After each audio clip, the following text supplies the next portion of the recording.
Alright, so after I shot that video, I put everything back together because I figured out what it was and I wanted to drive. I know it's bad, but I wanted to drive. So I got to doing a little bit of research, found out my axle was in fact too short. I think I pulled it off of a 94. I don't remember where I got the axle from, but so I went ahead and pulled it. It sucks. The transmission fluid's still only like 3 months old, so it sucks to have to ditch that, but luckily I've got a bunch of that up there still. I've got 3 tubes. I wanted to do it anyways, but I was worried. I read online it'd fuck up my differential. I don't see any big chunks or anything crazy missing out of there. It doesn't really want to focus, but there's no big metal shavings in the drain pan or anything like that. No big chunk. There's a little bit of carpet that was already it was already on there. So I'm glad that didn't mess up my differential. It wasn't too long. I heard a story on dseries.org about a guy. He was talking about how he had to rebuild it twice before he figured out that he had the wrong axle in there. So anyways, I pulled it out. Got it sitting right here. You can see I got it lined up here.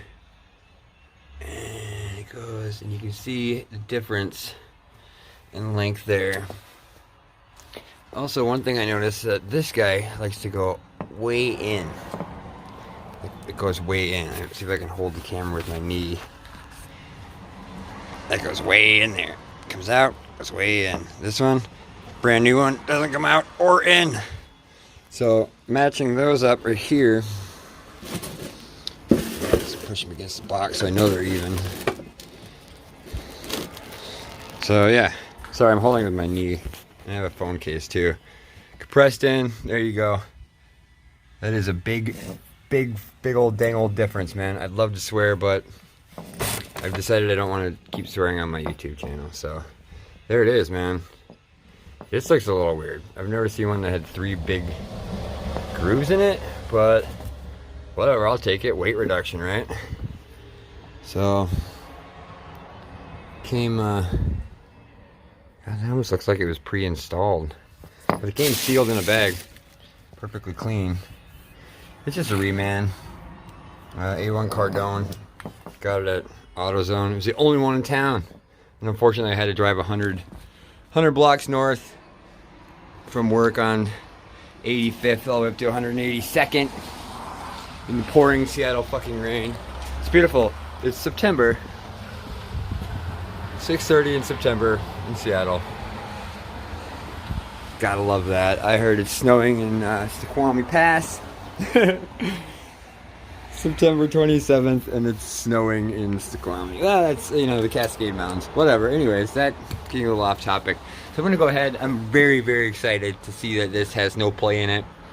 That was probably definitely a major issue. I don't think I have a core deposit on this, so I want to cut that open and see what went wrong in there. If anything went wrong, if it's a spider joint or whatever. But yeah, so I'm gonna go ahead and throw that new one in there and we'll see what kind of gappage we got now. Okay, so I got it all back in there, nice and snug up against it, snapped in. Took me about 5 minutes of messing with it. It's always so frustrating to get an axle into the thing, but yeah, got it all in there, loosely snugged the nut, and there is no play at all. None, except for just a hair, because this isn't torqued down yet. So I'm gonna go ahead and throw it all back on there, hit it up with the yield torque wrench, get rocking. Woo! Alright, so getting it all back on there. Still have the play, still have the wobble. Watching a couple of videos, I found the exact same noise from inside the car while driving it as outside, and it's definitely going to be the bearing. So what I did was I bought a new one, Timken. I think it's like 50 bucks. Didn't want the cheap like $13 or $25 one, so I went with that. And I couldn't really, I mean, I could afford the $120 Honda original, but I'm not going to. So yeah, I'm just going to start, I'm going to take off this knuckle and then bring it down to the auto body shop, which is about, I don't know, a quarter of a mile away, 8 blocks or so, and have them press that in here. hopefully they'll be able to do that. If not, then I gotta start over on my own. But I've learned some lessons from doing it the last couple times. I think it might be my fault. So, but I don't know if you can see that. There's still a little play there. So yeah, I'm gonna finish getting this guy off. Oof, okay, so after struggling with this thing, beating on it for hours on end, I finally gave up. Brought it to the store down the street, and damage was but it's on there, professionally done. I'm not gonna have to worry about it anymore. I can just be done with this. It's the third one I've put on here, fourth total one that's been on the car, or on this knuckle that I know of. But yeah, all right, still got some daylight left, gonna hit it.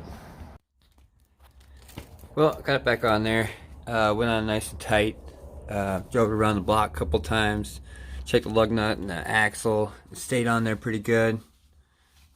It's been about a week now since that last clip, and I've double checked it a couple times. I've jacked it up, made sure I got it off the ground, wiggled it around, didn't move at all. So I'm hoping that's good and set in there and good to go, and I can just move on with the next thing. Finally. Whew.